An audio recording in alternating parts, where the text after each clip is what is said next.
నమస్కారం వార్తలకి స్వాగతం ముందుగా ముఖ్యాంశాలు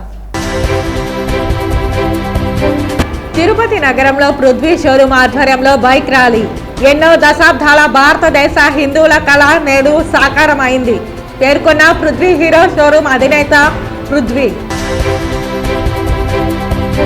దొంగ ఓట్ల నమోదుపై వస్తున్న వదంతులను నమ్మకండి ఓటరు నమోదు నిరంతరం జరిగే ప్రక్రియ పారదర్శకంగా ఓటరు తుది జాబితా ప్రచురణ వెల్లడించిన చిత్తూరు జిల్లా కలెక్టర్ షగలి షణ్మోహన్ తిరుపతి జిల్లా ఎస్పీని కలిసి దొంగ ఓటర్లపై ఫిర్యాదు 40,000 దొంగ ఓటర్లు ఉన్నట్లు ఆధారాలు చూపించిన చంద్రగిరి టీడీపీ ఇన్ఛార్జ్ పులివర్తి నాని. ఇక వార్తల్లోని వివరాలు. పారదర్శకంగా ఓటర్ లిస్టు రూపొందించామని చిత్తూరు జిల్లా కలెక్టర్ షగలి షణ్మోహన్ తెలిపారు. మంగళవారం జిల్లా కలెక్టర్ సార్వత్రిక ఎన్నికల నేపథ్యంలో మీడియా ప్రతినిధుల సమావేశంలో మాట్లాడారు. సార్వత్రిక ఎన్నికల ముందు 10 రోజుల వరకు ఓటర్గా నమోదుకు అవకాశం ఉందన్నారు. రాజకీయ పార్టీల ప్రతినిధులకు ఎల్లవేళలా అందుబాటులో ఉంటామని చెప్పారు. ఏమైనా పొరపాట్లు ఉంటే వ్రాతపూర్వకంగా ఫిర్యాదులు వస్తే పరిశీలించి చర్యలు తీసుకుంటామన్నారు. జిల్లాలో మహిళల ఓట్లు ఎక్కువగా ఉన్నాయని జిల్లా కలెక్టర్ చెప్పారు. ఈ సమావేశంలో జిల్లా రెవెన్యూ అధికారి రాజశేఖర్, టీడీపీ రాష్ట్ర కార్యదర్శి సురేంద్ర కుమార్, బీజేపీ జిల్లా కార్యదర్శి అట్లూరి శ్రీనివాసులు తదితరులు పాల్గొన్నారు. ప్రతి సంవత్సరం లాగే ఈ సంవత్సరం కూడా ఆల్మోస్ట్ ఒక 8 నెలల పాటు 6 నెలల పాటు అనుకున్నాం. ఎందుకంటే మనకి జూన్ నుంచి కొంచెం మేజర్గా స్టార్ట్ అయింది కదా, ఒక 6 months పాటు జిల్లా యంత్రాంగం ముఖ్యంగా రెవెన్యూ డిపార్ట్మెంట్ పొలిటికల్ పార్టీస్తో ప్రతి వారం వాళ్ళతో ఇంటరాక్ట్ అవుతూ తర్వాత వాళ్ళ సూచనలు తర్వాత సెషన్స్ తీసుకుంటూ ఎక్కడైనా ఇబ్బంది ఉన్న చోట కూడా మనం వీలైనంత సామరస్యంగా పరిష్కరించుకోగలిగి ఇవాళ మనం కాన్ఫిడెంట్ డిస్ట్రిక్ట్ అడ్మినిస్ట్రేషన్ వైపు నుంచి జిల్లా కలెక్టర్గా ఐ కెన్ కాన్ఫిడెంట్లీ సే తెలిసి తప్పులు జరగundవు అని కాన్ఫిడెంట్ గా చెప్పగలను నేను ఈ ఎలక్టరల్ రోల్లో. సో దీనికి కేవలం ఆఫీసర్లు కానీ లేకపోతే కింద ఉన్న బూత్ లెవెల్ ఆఫీసర్ దగ్గర నుంచి తహసీల్దార్ వరకే కాదు, పొలిటికల్ పార్టీ సహకారం కూడా ప్రిడామినెంట్ గా ఐ పర్సనలీ హావ్ సీన్. నేను సెకండ్ ఎలక్షన్ చూడటం ఇలాగా. సో పర్సనల్లీ నాకు తెలిసినందులో it is a very healthy environment లో మనం చేసామనేది నా గట్టి నమ్మకం. కొన్ని చోట్ల ఇబ్బందులు ఉన్న మాట వాస్తవం, నాకు తెలుసు, నేను అది కాదనలేను కూడా. బట్ ఆ ఇబ్బందులు కూడా దాటుకుంటూ మనం వీలైనంత పారదర్శకంగా చేసామనుకుంటున్నాను. ఇంకా ఏమైనా ఇష్యూస్ ఉన్నా కూడా ఇక్కడితో అయిపోలేదు. ముఖ్యంగా ఈ రోజు మీటింగ్ పెట్టుకోవడంలో ముఖ్య ఉద్దేశం అంటే ఈ రోజు ఒక లిస్ట్ రావడం వల్ల ఇదే లిస్ట్ మనం ఎలక్షన్ వెళ్తామని కాదు. ఈ రోజు నుండి మళ్ళీ మనం కొత్తగా అప్లికేషన్లు ఏమైనా వచ్చినా అవి వాటిని తీసుకుంటూ వాటిని ప్రాసెస్ చేసి ఫైనల్ గా ఎలక్షన్ లో నామినేషన్ 10 రోజుల ముందు వరకు, అంతేనా, నామినేషన్ డేకి 10 రోజుల ముందు వరకు మనం ఇలా ఫార్మ్ 6 కానీ, అంటే అడిషన్స్ కావాల్సిన ఫార్మ్ 6 కానీ, డిలీషన్స్ కావాల్సిన ఫార్మ్ 7 కానీ, ఏదైనా మార్పు చేర్పులు కావాల్సిన ఫార్మ్ 8 కానీ అవకాశం ఉంటుంది. సో దయచేసి ఎవరు ఈ లిస్ట్ లో ఒకవేళ నా పేరు ఉండాలి కానీ లేదని కానీ, లేకపోతే నేను తీసేయమని చెప్పాను పలానా వ్యక్తి కానీ తీయలేదని కానీ మీరు గాబరా పడద్దు. ఒకవేళ మీ పేరు ఉండాల్సి ఉంది లేకపోతే మనకి ఇంకా టైం ఉంది, యాడ్ చేసుకోవచ్చు. ఒకవేళ తీసేయాల్సింది తీయలేకపోతే మాత్రము మేబీ మీరు పెట్టిన అప్లికేషన్ సరిగా ఉండకపోయి ఉండొచ్చు, అక్కడ ఉన్న వాస్తవాల అనుగుణంగా డెసిషన్ తీసుకుండొచ్చు, లేదా వచ్చే ఇంకా నెల టైం ఉంది కాబట్టి ఈ నెలలో తీయొచ్చు. సో ఈ 3 రకాల పరిస్థితులు ఉండొచ్చు. తిరుపతి జిల్లా ఎస్పీని చంద్రగిరి టీడీపీ ఇన్ఛార్జ్ పులివర్తి నాని కలిశారు. 40,000 దొంగ ఓటర్లు ఉన్నట్లు ఎస్పీకి ఆధారాలు చూపించి ఎస్పీకి ఫిర్యాదు చేశారు. చంద్రగిరి నియోజకవర్గ పరిధిలో పోలీస్ స్టేషన్లకు ఫిర్యాదు చేసినా పట్టించుకోవడం లేదని చంద్రగిరి టీడీపీ ఇన్ఛార్జి పులివర్తి నాని పేర్కొన్నారు. దొంగ ఓటర్ల వ్యవహారంపై రాష్ట్ర ఎన్నికల కమిషన్ దృష్టి పెట్టలేదని తెలిపారు. రాష్ట్ర ఎన్నికల కమిషన్ పై నమ్మకం పోయిందని, కేంద్ర ఎన్నికల కమిషన్ స్పందించాలని, సిబిఐ విచారణకు ఆదేశించాలని పేర్కొన్నారు. గత 7 నెలల నుంచి దొంగ ఓట్లపై పోరాడుతున్నామని తెలిపారు. 2019 ఎన్నికల్లోనూ దొంగ ఓట్లతో చెవిరెడ్డి భాస్కర్ రెడ్డి గెలిచాడని తెలిపారు. టీడీపీ సానుభూతి పరుల ఓట్లను తొలగిస్తున్నారని ఆరోపించారు. తెలుగుదేశం పార్టీ గత 7 నెలల నుంచి ఈ దొంగ ఓట్ల ప్రక్రియ పైన ఏ విధంగా పోరాడుతున్నామో మీకు తెలుసు. ఈ ఓటర్ లిస్ట్ ఈరోజు రావటం జరుగుతుంది. ఈ దొంగ ఓటర్లకి ఏఈఆర్ఓలు, బిఎల్ఓలు, ఈఆర్ఓ లాగిన్ నుంచి కూడా ప్రైవేటు వ్యక్తుల చేత దొంగ ఓట్ల నమోదు ప్రక్రియ చేయడం జరిగింది. చెవిరెడ్డి భాస్కర్ రెడ్డి దానికి సంబంధించింది కూడా కొన్ని సాక్ష్యాలు మా దగ్గర ఉన్నాయి. గతంలో కూడా ఇవ్వటం జరిగింది. వాటన్నిటిని కూడా కొన్ని సాక్ష్యాలన్నీ పెట్టడం, అదేవిధంగా దానికి సంబంధించినటువంటి పైన కూడా కేసులు కట్టమని చెక్ చేసి ఎంక్వైరీ చేయమని కూడా నిన్న కొన్ని మండలాలకు సంబంధించినటువంటి స్టేషన్ హౌస్ ఆఫీసర్లకి, అదేవిధంగా కలెక్టర్ గారికి, ఎస్పీ గారికి కూడా ఇవ్వటం జరిగింది. మీడియా ద్వారా ఒకటే కోరుకుంటున్నా, గతంలో 2019 ఎలక్షన్లో కూడా చెవిరెడ్డి భాస్కర్ రెడ్డి ఇదే విధంగా దొంగ ఓట్ల ద్వారా ఎన్నుకోవడం జరిగింది. అప్పుడు కూడా కొన్ని పంచాయతీలు ఏ విధంగా దొంగ ఓట్లు ఎక్కించాడో దానికి కూడా సాక్ష్యాలు ఉన్నాయి. 2019 ఓటర్ లిస్టు మేము వెతికితే ఆ ఓటర్ లిస్టులు వెతికినప్పుడు బయటపడింది నిజం. అదేవిధంగా ఇప్పుడు కూడా ఇదే విధంగా దొంగ ఓట్లు ఫామ్ 6 ద్వారా పెట్టడం, ఫామ్ 7 ద్వారా మా పేర్లు పెట్టి ఫామ్ 7 ద్వారా ఓట్లు తొలగించడం, అదేవిధంగా ఫామ్ 8 అంటే బయట వ్యక్తులను కూడా అక్కడ ఓట్లు లేదని ఇక్కడ నమోదు చేసేదానికి చేయటం, ఫామ్ 8 ద్వారా కూడా చేయటం, ఇవన్నీ కూడా సుమారు చేయటం జరుగుతూ ఉంది మన భాస్కర్ రెడ్డి. వీటిపైన అన్నిటి కూడా మేము ఎంక్వైరీ చేయమని కూడా గతంలో చెప్పాం. ఇప్పుడు ఈ ఓటర్ లిస్టు పైన, ఈ ఓటర్ లిస్టుకి లాగిన్ అయినటువంటి అనఫిషియల్ అకౌంట్స్ని కూడా దీనిపైన కూడా ఎంక్వైరీ చేసి, ఈ రాష్ట్ర ప్రభుత్వం పైన మాకు నమ్మకం లేదు కాబట్టి సిబిఐ ద్వారా ఈ ఎంక్వైరీ చేసి దీన్ని కూలంకషంగా చర్య తీసుకోవాలని కూడా మీడియా ద్వారా కోరుకుంటున్నాం.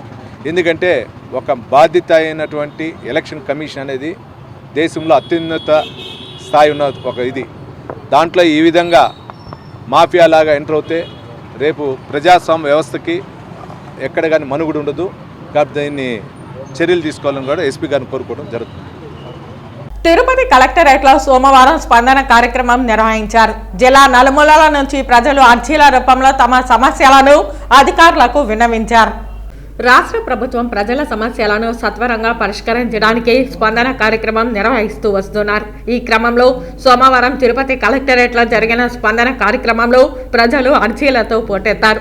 ప్రజలు తమ సమస్యలను అర్జీల రూపంలో విన్నవించుకున్నారు. ప్రజల సమస్యలను సానుకూలంగా విన్న కలెక్టర్ కె వెంకటరమణారెడ్డి ఉన్నతాధికారులకు, ఆయా శాఖాధిపతులకు స్పందన అర్జీలను సత్వరం పరిష్కరించాలని ఉత్తర్వులు జారీ చేశారు.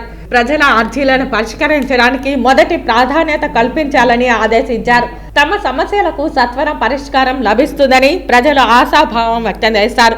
కానీ సత్వర పరిష్కారం కాకుండా నత్తనడకన సమస్యల పరిష్కారం అవుతున్నాయని తెలిపారు. ఈ కార్యక్రమంలో డిఆర్ఓ పెంచల కిషోర్తో పాటు స్పెషల్ డిప్యూటీ కలెక్టర్లు కెపి శ్రీనివాస్, భవానీ శంకర్, కోదండ రామిరెడ్డితో కలిసి జిల్లాలో వివిధ ప్రాంతాల నుండి వచ్చిన అర్జీదారుల నుండి వినతులను స్వీకరించి స్పందన ఆన్లైన్ నమోదుతో రసీదులు అందించారు. ఎన్నో దశాబ్దాల భారతదేశ హిందువుల కళ నేడు సాకారమైందని తిరుపతి పృథ్వీ హీరో షోరూమ్ అధినేత పృథ్వీ తెలిపారు. ప్రతి హిందువు ఈ చారిత్రాత్మక నిర్ణయాన్ని స్వాగతిస్తున్నారని, ప్రతి ఇంట్లో శ్రీరామనామం జపించాలని విజ్ఞప్తి చేశారు.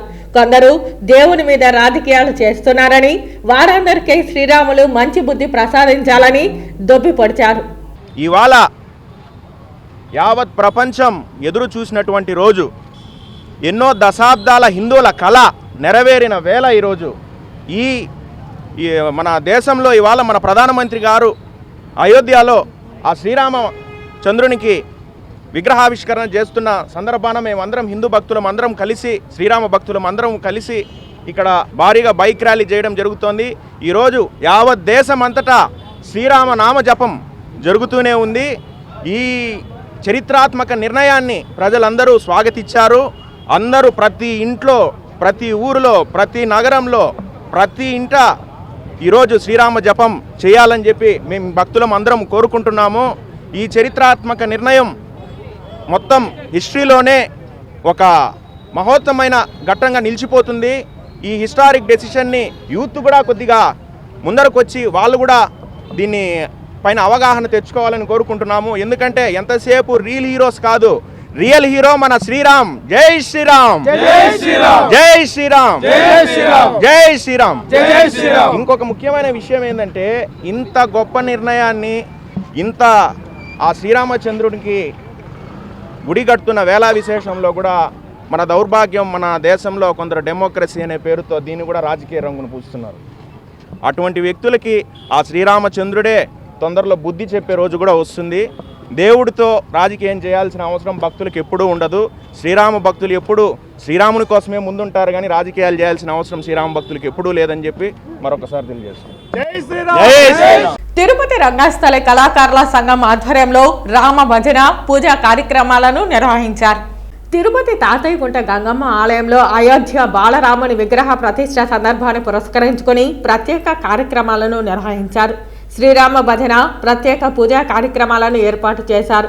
గొండాల గోపీనాథ్ ఆధ్వర్యంలో తిరుపతిలోని పలు కళాకారులు ప్రజలు రామ భజన కార్యక్రమంలో పాలు పంచుకున్నారు. అయోధ్యలో భవ్య రామ మందిరం నిర్మాణం ఈరోజు మధ్యాహ్నం 12:20కి స్టార్ట్ అవుతుంది ప్రాణ ప్రతిష్ఠ. దానిలో భాగంగానే తిరుపతిలో రంగస్థలి కళాకారులు, రామ భక్తులు, స్థానికులు అందరూ కలిసి మన గ్రామ దేవత తాతయ్యగుంట గంగమ్మ తల్లి దేవాలయంలో ఈరోజు శ్రీరామ భజన కార్యక్రమం ఉదయం నుంచి స్టార్ట్ చేస్తున్నాము. ఈ రామ భక్తులు అనేక రామ కీర్తనలతో ఇక్కడ ఈ రోజంతా రామ భజన చేసి ఇక్కడ రాముల వారి పటం పెట్టి పూజలు చేస్తున్నాము. మధ్యాహ్నం ప్రసాద వితరణ కూడా ఉంటుంది. అలాగే సాయంత్రం దీపారాధన ఉంటుంది. ప్రతి ఒక్కరూ దేశంలో ప్రపంచంలోనే ఈరోజు శుభదినం శ్రీరాముడి పట్టాభిషేకం ఈరోజు చాలా సంతోషంగా ఉంది. జై శ్రీరామ్, జై శ్రీరామ్, జై శ్రీరామ్. ఏఐసీసీ పిలుపు మేరకు పీసీసీ ప్రధాన కార్యదర్శి బాబు ఆధ్వర్యంలో రాహుల్ గాంధీ చేపట్టిన భారత్ జోడో న్యాయ యాత్ర పైన అస్సాం బీజేపీ చేస్తున్న దాడులకు నిరసనగా ఈరోజు నగరి బస్టాండ్ డాక్టర్ అంబేద్కర్ విగ్రహం వద్ద కాంగ్రెస్ కార్యకర్తలు నిరసన తెలియజేశారు. ఈ సందర్భంగా ఆయన మాట్లాడుతూ భారత జోడో న్యాయ యాత్రకు ప్రజల దగ్గర నుండి అనూహ్య స్పందన వస్తున్న కారణంగా బీజేపీ శ్రేణులు ఓర్వలేక భయంతో ఆయన్ని అడుగడుగునా అడ్డుకుంటున్నారని తెలిపారు. రాబోయే జనరల్ ఎలక్షన్లో బీజేపీ ప్రభుత్వానికి ప్రజలే బుద్ధి చెప్తారని తెలిపారు.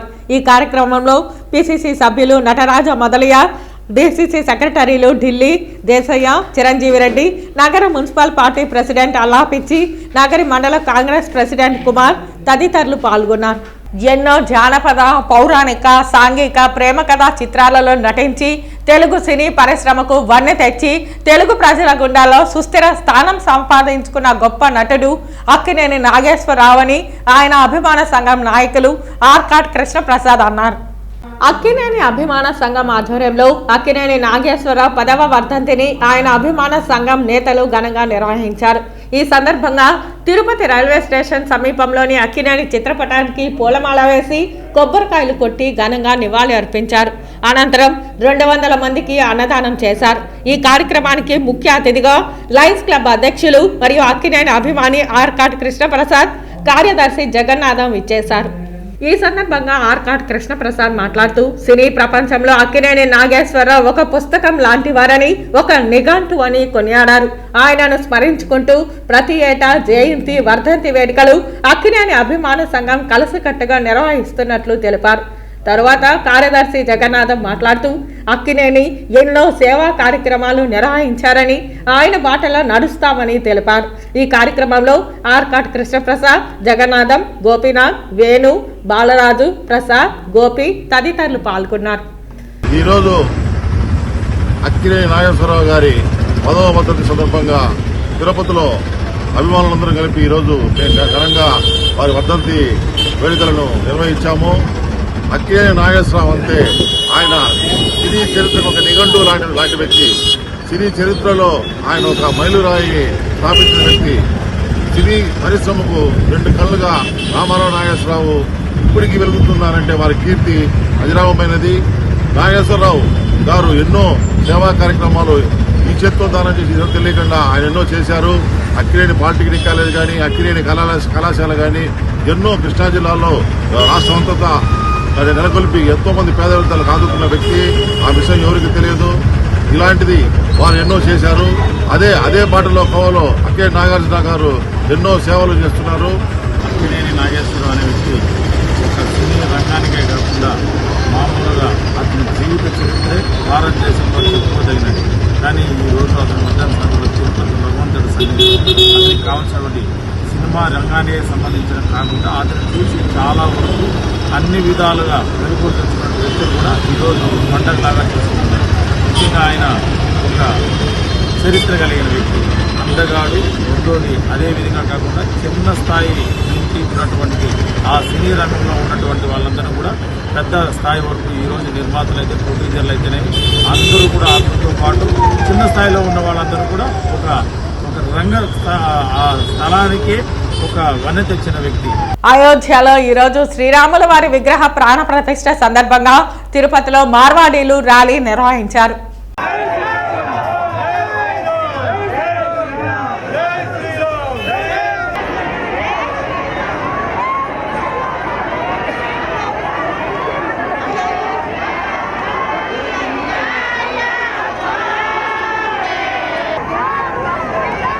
ఈరోజు మా మొత్తము రాజస్థాన్ సమాజ్ వాళ్ళు మొత్తం ఈ ఊరికం రామ్ భగవాన్ది యాత్రలో మొత్తం మోడీజీ చేసింది చాలా మంచి పని. దానివల్ల మా రాజస్థాన్ సమాజ్ వాళ్ళు మొత్తం ఊరేగింపు, మొత్తం TK street, Gandhi road, Bazaar street ఒక 1000 మంది దగ్గర ఊరేగింపు చేస్తున్నాము. రామందికు జై శ్రీరామ్. అయోధ్యలో ఈరోజు శ్రీరాముల వారి విగ్రహ ప్రాణ ప్రతిష్ఠ సందర్భంగా టీటీడీ ఎంప్లాయీస్ వెల్ఫేర్ అసోసియేషన్ ఆధ్వర్యంలో తిరుపతిలో ఉన్న శ్రీ కోదండరామస్వామి ఆలయంలో ప్రత్యేక పూజలు నిర్వహించారు. ఈ సందర్భంగా టీటీడీ ఎంప్లాయీస్ బ్యాంక్ మరియు టీటీడీ ఎంప్లాయీస్ వెల్ఫేర్ అసోసియేషన్ అధ్యక్షులు చీర్లా కిరణ్ మీడియాతో మాట్లాడుతూ ప్రపంచంలో ఎక్కడా లేని విధంగా ఇప్పుడు నిర్మించిన అయోధ్యలోని శ్రీరాముని ఆలయంలో కాలి అడుగులతో కొలిచి ఆలయ డిజైన్ చేశారని, 10 తీవ్రత భూకంపం వచ్చినా తట్టుకునే విధంగా ఆలయాన్ని నిర్మించడం జరిగిందని, బాలరాముడిపై సూర్యకిరణాలు ప్రసరించేలా నిర్మాణం చేపట్టారని, ఆలయంలో ఇనుము వాడకుండా ఆలయ నిర్మాణం చేపట్టడం జరిగిందని, 115 దేశాల మట్టితో నీళ్లతో ఆలయ నిర్మాణం చేపట్టారని, ప్రపంచంలోనే అతిపెద్ద 3వ దేవాలయంగా నిర్మించడం జరిగిందని తెలిపారు. ఈ మందిరాన్ని 2500 సంవత్సరాలు చెక్కు చెదరకుండా ఉండేలా నిర్మించడం జరిగిందని, 500 ఏళ్ల తర్వాత అయోధ్యకు శ్రీరామ పట్టాభిషేకం జరగడం ఈరోజు చాలా గొప్ప రోజుగా మన భారతదేశం గర్వించే విధంగా 132 కోట్ల భారతదేశం జనాభా గర్వపడేలా ఈరోజు శ్రీరామ విగ్రహ ప్రాణ ప్రతిష్ఠ జరిగిందని, దీనిని మనమందరం ఒక పండుగలా అంగరంగ వైభవంగా జరుపుకుంటున్నందుకు ఈ అద్భుత ఘట్టంలో మధుర క్షణాలలో మనం జీవించి ఉండడం ఒక గొప్ప వరంగా భావిస్తున్నామని తెలిపారు. ఈ కార్యక్రమంలో కార్యవర్గ సభ్యులు శ్రీహరి, రేఖ, వంకీపురం పవన్, మణికంఠ, ధరణి కుమార్, ఈశ్వర్ నాయక్, సింగరబాబు తదితరులు పాల్గొన్నారు. తిరుపతి జిల్లా రేణిగుంటలో అర్ధరాత్రి అంగన్వాడీలను పోలీసులు అరెస్టు చేశారు. అర్ధరాత్రి అంగన్వాడీలను రేణిగుంట యలమ్మ ఆలయం వద్ద పోలీసులు అడ్డుకోవడంతో ధర్నాకు దిగారు. కోటి సంతకాలతో జగనన్నకు చెబుతామనే పేరిట శాంతియుతంగా విజయవాడకు వెళ్తున్న అంగన్వాడీలను రేణిగుంటలో అరెస్టు చేయడాన్ని సిఐటియు జిల్లా ప్రధాన కార్యదర్శి కందారపు మురళి తీవ్రంగా ఖండించారు. అరెస్టు చేయబడ్డ మహిళలను తక్షణం విడిచిపెట్టాలని, వారి ప్రజాస్వామ్యతమైన నిరసన కార్యక్రమానికి ఆటంకం కల్పించవద్దని పోలీసులకు ఆయన విజ్ఞప్తి చేశారు. రాష్ట్ర ప్రభుత్వం అంగన్వాడీల సమస్యల పరిష్కారం చేతగాక మహిళలపై నిర్బంధాన్ని ప్రయోగిస్తున్నారని తీవ్రంగా విమర్శించారు. తిరుమల శ్రీవారిని ఈరోజు ఉదయం విఐపి విరామ సమయంలో అంబంటి రాంబాబు, సుజనా చౌదరి వేరువేరుగా దర్శించుకున్నారు.